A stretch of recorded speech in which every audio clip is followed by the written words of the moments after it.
Bom dia, galera. 6h30 da manhã é a hora que eu tô saindo pra ir pro plantão. A bike tá ali no fundo, ó. A vontade era até essa hoje, mas hoje é dia de responsabilidade, então bora lá trabalhar que alguém tem que ir, né? Então, galera, como o hospital é relativamente perto, questão de 15, 20 minutos eu tô lá, eu devo estar chegando por volta de umas 10 para 7, que é o horário habitual que eu costumo chegar. Nessa hora, logo na entrada ali, depois de apresentar o crachá, a gente pode pegar nossa roupa privativa e aí se encaminhar para a unidade para poder lá realizar a troca e render o colega.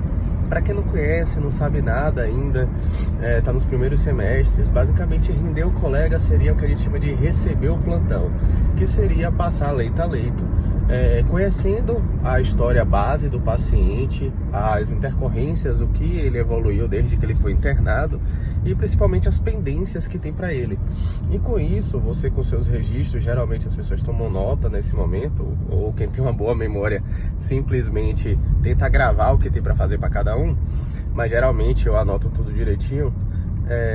Você tenta ali, a partir dali, correr atrás para poder tentar resolver o máximo que você puder pelos seus pacientes e também ir checando o que foi feito até então. Porque eventualmente você acaba descobrindo que alguma informação ali foi perdida, que existem já resultados de exames que já estão disponíveis, mas que ainda não estão registrados em prontuário. E com isso você vai dando continuidade ao seu plantão, examinando o paciente, cada um acrescentando suas informações, sua avaliação. E aí, por volta mais ou menos de umas 10 horas da manhã, é a hora que chega a figura do diarista, que é quem vai acabar discutindo cada paciente com você, já com mais experiência, exatamente trazendo toda a bagagem que ele tem de um especialista, mas muito mais bem formado e que tem esse trabalho de continuidade. Ele passa praticamente todos os dias e por isso ele tem essa comparação para poder mostrar como é que, poder avaliar na verdade, como é que esse paciente estava nos dias anteriores e como ele está hoje, visto que você como plantonista vai estar tendo só a foto, só como ele está naquele dia. E isso acaba ajudando bastante, porque aí junta a experiência dele com essa informação de continuidade. Depois, posteriormente, isso vai de unidade, a gente dá seguimento com todas as orientações e todas as conclusões que foram chegadas junto com a discussão do diarista. A gente vai correr atrás de resolver tudo. Obviamente, se nesse processo chegam novos pacientes, chegam admissões, a gente admite e vai fazer tudo que precisa para aquele paciente. Então, coletar toda a história de forma adequada, organizar isso, solicitar todos os exames, correr atrás para poder fazer os exames iniciais, por aí vai. E aí, como eu falei, depende de unidade, mas às vezes à tarde tem uma segunda visita. Normalmente essa visita é muito mais de checklist, de você confirmar se tudo foi feito e ao mesmo tempo tirar dúvidas. Eventualmente algum paciente novo chegou, alguma admissão e você já quer discutir aquele paciente novo, ou alguma mudança de cenário de outro paciente e que se faz necessário uma discussão nova agora que teve intercorrência, por exemplo. E aí depois a gente corre atrás de resolver as coisas depois da outra discussão com o outro diarista, e aí sim, até terminar o plantão, até chegar o outro colega que vai me render. É essa a rotina base que a gente vai ter dentro da unidade, tá certo? Então assim, na medida do possível, se der, mais tarde eu venho e conto um pouco mais como é que foi o plantão, e se possível eu tento em alguns lugares mais reservados tirar alguma foto, alguma coisa só para poder complementar esse relato, tá certo? Voltando agora, tomado banho, cheiroso, bem alimentado, parcialmente descansado, muito melhor passar as coisas para vocês dessa forma do que realmente se eu tentasse passar na saída do hospital, ainda muito cansado, provavelmente bem escuro no carro, ia ficar prejudicada esse relato, que eu acho que inclusive tem algumas informações aí legais que eu acho que vai agregar, pelo menos para quem estiver assistindo e principalmente para quem assistir aí até o final. Só peço a vocês que realmente deixem um feedback, uns comentários, curtida, para eu poder saber se vocês gostaram do formato, se acrescentou de alguma forma, porque assim sim eu me motivo para poder fazer outras vezes, inclusive para ir adequando para o que vocês acham mais interessante. Obviamente, por questões éticas e nem ter liberação do serviço, eu não tenho como estar filmando e colocando isso aqui no YouTube, público assim. Então eu acabo tendo essas restrições e acabo me restringindo mais aos relatos, sendo que de forma bem restrita, sem identificar paciente, familiar, nem nada do tipo, nem um hospital. Então, eu tenho sim essas preocupações, mas dá da mesma forma para poder agregar de alguma forma positiva para vocês, beleza? Então, bora agora focar em o que foi esse dia de hoje. Admito para vocês que havia alguns pacientes que já estavam bem encaminhados os leitos.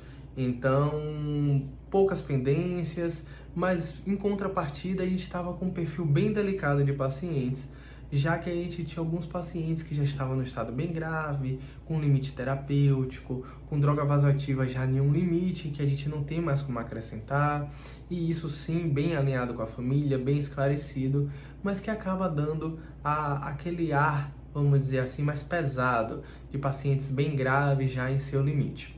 Além disso, quando eu cheguei, um dos leitos estavam vagos, porque infelizmente o paciente que estava nesse leito tinha vindo a falecer na madrugada, num plantão anterior. E aí que eu acredito que já é a primeira informação, a primeira experiência que é interessante, que pode ser a dúvida de muitos. Em uma situação em que o óbito, o falecimento acabou ocorrendo no período anterior, como é que se procede o preenchimento da declaração e a comunicação com a família? Então, só para poder esclarecer um pouco isso a vocês e até já contando como foi que ocorreu. Quando isso acontece, o colega que deu a assistência vai registrar todas as informações possíveis no prontuário e, claro, ele tenta me passar isso também na passagem do plantão. E aí, o serviço social é acionado, que entra em contato com os familiares solicitando o encaminhamento para o hospital. E isso só vai ser conversado pessoalmente. Em casos como o da pandemia, que tinha muitas restrições, e também em situações em que o paciente e os familiares são do interior, muitas vezes quando a gente pede o familiar para vir sem informar o motivo, acaba acontecendo que o familiar deixa para vir no outro dia ou 2 dias depois, e isso pode prejudicar completamente o paciente, apesar de já ter ido a óbito, mas aí no caso os familiares, por toda a burocracia que precisa ser feita. Então, acontece algumas exceções que a comunicação do óbito pode vir a ocorrer por telefone, mas essa é a exceção. Geralmente ocorre realmente pessoalmente. E por isso, o colega do plantão anterior registra tudo e passa as informações para que, no caso, quem está chegando possa comunicar à família, tirar todas as dúvidas, informar da melhor maneira possível e, com base nas informações que estão no prontuário, esclarecer eventuais dúvidas, porque quem está chegando não conhecia o paciente, por vezes não sabe exatamente tudo que ocorreu e toda a cadeia que se levou àquele ponto, mas com o prontuário a gente consegue pelo menos ter uma visão mais abrangente e tentar passar isso aos familiares. E foi o que ocorreu. Os familiares foram acionados, chegaram aí no meio da manhã, eles já estavam psicologicamente preparados por toda a conversa, porque era um paciente que já estava realmente muito limítrofe, eles já estavam vindo nas visitas para poder mais se despedir. E acabou acontecendo de que eles já estavam se preparando. Mas claro, de toda forma, sempre a dor ocorre algum grau de sofrimento. É um momento que é muito delicado e que a gente vai trabalhando isso na gente para fazer isso sempre de forma mais adequada, se preocupando com as palavras de forma cautelosa, tendo empatia com a dor que os familiares vão ter naquele momento e ao mesmo tempo também tentando esclarecer ao máximo as dúvidas, pois naquela hora ali, às vezes o paciente, o familiar, me perdoe, não quer aquela informação ou não presta atenção, mas quando chegar depois de esfriar um pouquinho, vai ter inúmeras dúvidas na cabeça e o desejo de perguntar exatamente como foi que as coisas se procederam. Então a gente tenta ali com toda a cautela possível passar as informações pelo menos o mais cruciais ao mesmo tempo que a gente conforta. Então sim, é uma coisa delicada que a gente vai ganhando jeito ao longo da prática mesmo.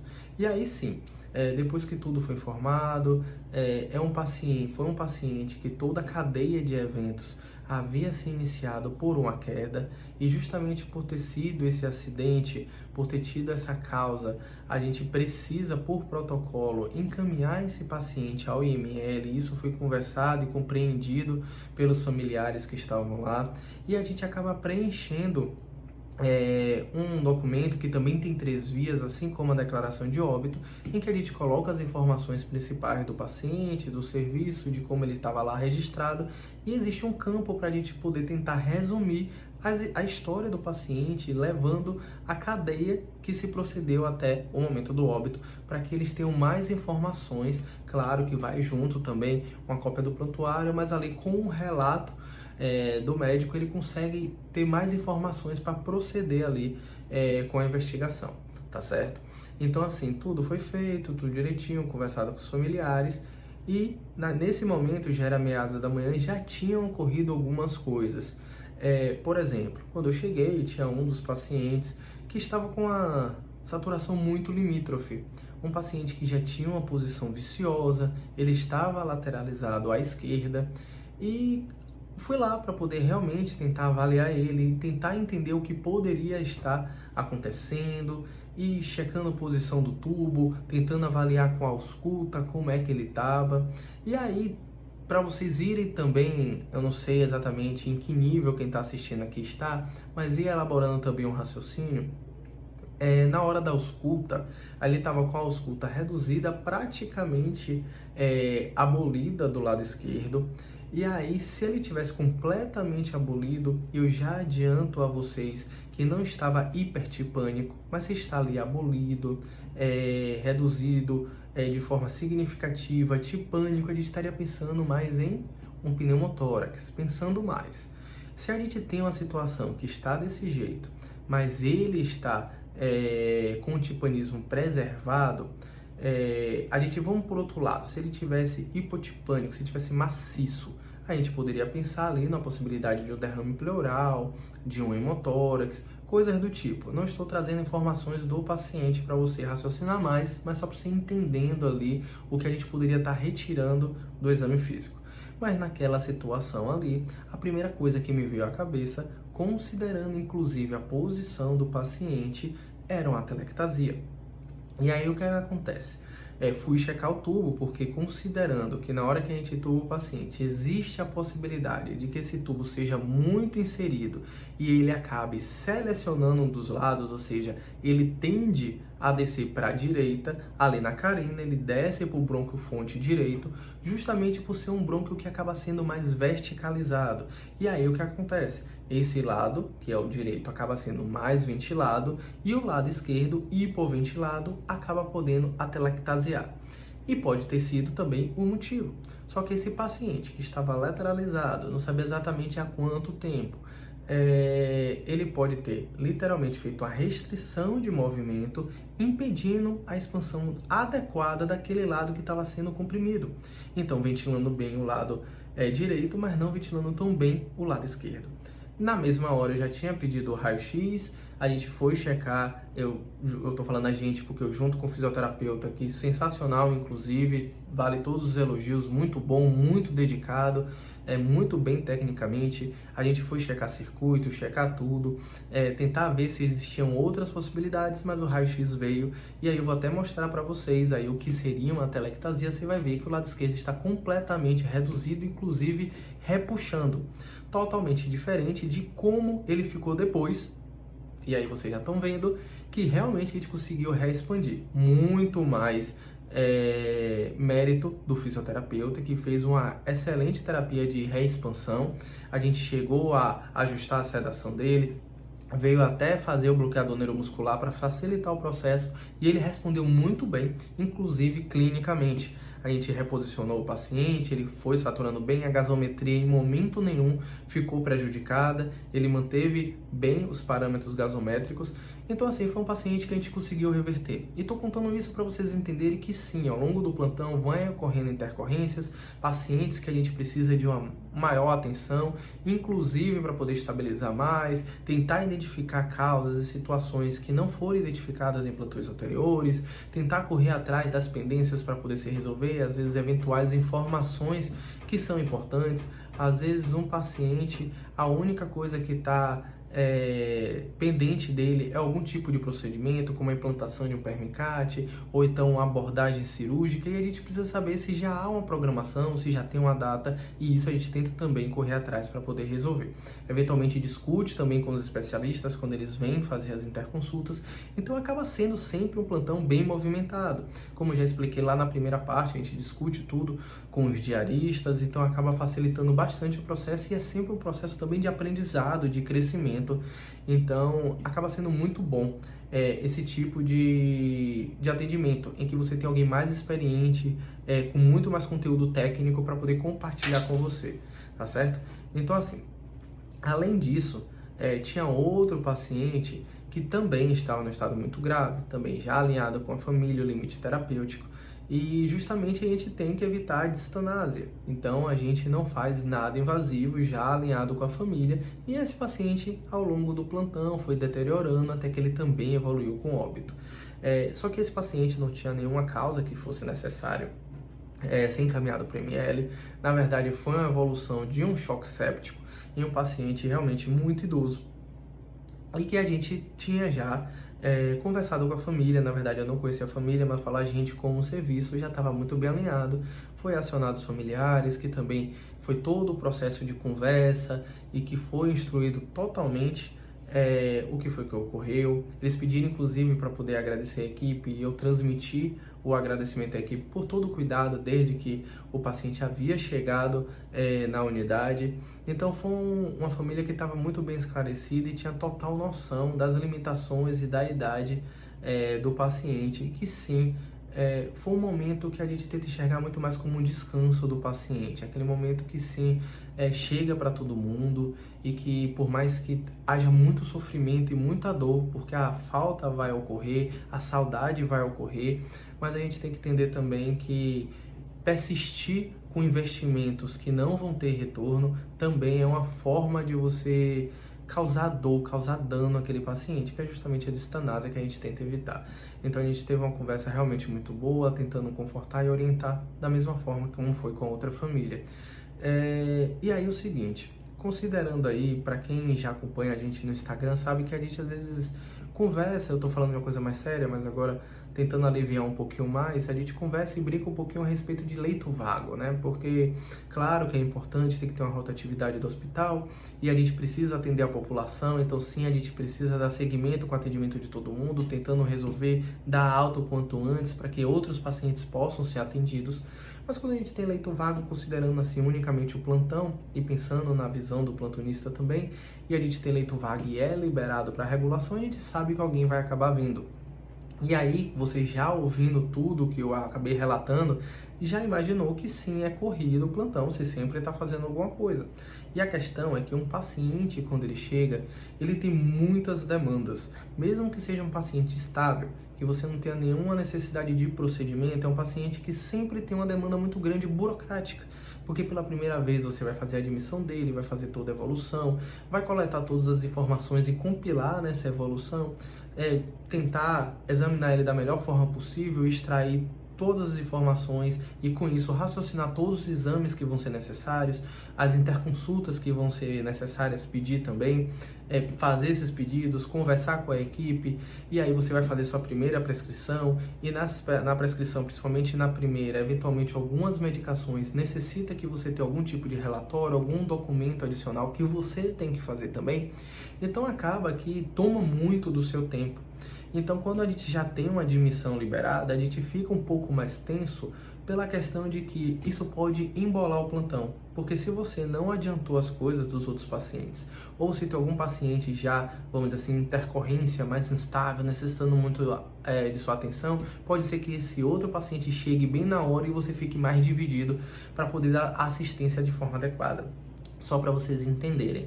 E o que é que a gente brinca, que eu fico falando aqui, aliviar um pouquinho, é que ninguém quer começar a fazer uma admissão depois das 6 horas. Por quê? Porque se você só está de 12 horas, o seu horário é ali até 7, claro que até seu colega chegar e te render, que às vezes demora um pouquinho mais.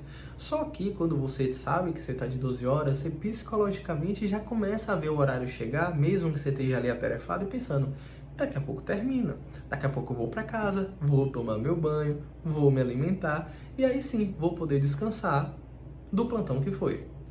Só que aí, quando você recebe um paciente 6h30, 6h40, e que você tem que fazer todo esse processo inicial, por mais que seja um paciente, por exemplo, que chegue com a necessidade de um central, em que você vai ali fazer todo o procedimento, enquanto você está ali admitindo o paciente, examinando, pedindo para poder fazer tudo que é necessário para aquele paciente, o outro colega chega. Então o que é que você vai fazer? Você vai fazer tudo aquilo que eu já tinha falado anteriormente, mas eventualmente o central, o procedimento, seja uma PM, um central, pode ser feito pelo colega que chegou, dando continuidade ao trabalho. Só que mesmo todo esse básico que a gente tem por fazer, leva muito tempo. Então acaba acontecendo de que às vezes você recebe um paciente 6h30, vai sair do hospital 8, 8h30, 9 horas. Eventualmente é um paciente bem complicado, que você simplesmente não larga na mão do colega, você pega junto ali com ele e você sai até mais tarde que isso, a depender. É mais raro, mas acontece.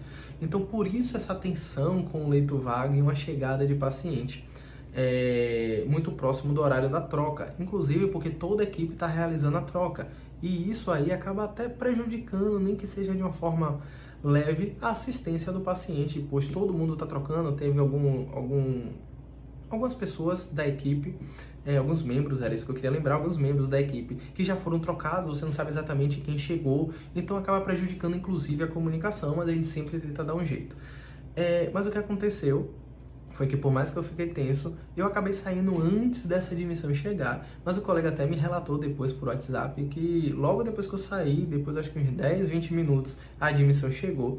Então sim, eu escapei muito próximo de fazer essa admissão também. Então assim, gente, em geral foi isso. Para ser bem sincero com vocês, eu vou esperar o feedback. Mas agora, e isso a gente vai conversando ao longo dos outros vídeos, eu mudei um pouco a minha prioridade e eu preciso gravar muitas coisas, porque como eu falei, vai vir novidade por aí no início do próximo ano. E tem muita coisa para fazer. Então eu passei alguns plantões, na verdade inúmeros plantões agora do final do ano, e só volto a dar plantão agora em janeiro. Então sim, vou descansar, mas tenho muito por trabalhar aqui no MR. Então deve demorar um pouquinho para eu fazer um segundo relato assim, um pouco mais completo como eu fiz agora. Posso vir a relatar coisas anteriores, mais antigas, que eu acho que vão agregar a vocês, mas desse formato deve demorar um pouquinho, mas volto a fazer se o feedback for legal nesse. A gente fica combinado assim, se vocês comentarem, se vocês curtirem legal, gostarem desse formato, eu volto sim em janeiro, depois que eu voltar a fazer plantão, para poder vir, relatar e conversar mais com vocês, trazendo mais isso, mas a gente vai conversando de outras coisas daqui para lá. Como eu falei, é muito mais pelo foco no MR, em que eu quero realmente destinar um tempo maior agora para fazer todas as pendências e seguir com os planos que acabei criando para a gente poder executar agora em dezembro e em janeiro e trazer essas novidades para vocês, tá certo? Então assim, a partir de hoje, vou vir aqui a gente conversando. Se vocês tiverem sugestões de tema que vocês queiram que eu fale, pode mandar também nos comentários, vai ser ótimo, porque aí ao longo desses dias que eu vou estar em gravação, eu também vou ter mais tempo, então eu vou poder vir aqui mais vezes e conversar com vocês, e na medida do possível também eu vou responder nesses comentários. Se for alguma coisa bem legal, que eu acho, porra, vale a pena responder por vídeo, aí eu já deixo o comentário, até sinalizo para responder em vídeo, porque já é alguma coisa que agrega, às vezes fica mais interessante para vocês, tá bom? Então eu espero que vocês tenham gostado, uma excelente semana aí para vocês. Eu vou aqui agora sim, ainda vou gravar alguma coisa hoje antes de dormir, mas é isso mesmo. A gente está aqui para trabalhar, para tentar fazer o nosso melhor, cada um, claro, com sua prioridade, mas eu gosto muito de fazer isso daqui. Eventualmente fica um pouco mais sumido, porque a prioridade às vezes muda, mas a gente vai conversar muito ainda sobre isso nos próximos dias e semanas aí, tá bom? Então, um grande abraço, vou ficando por aqui e fui!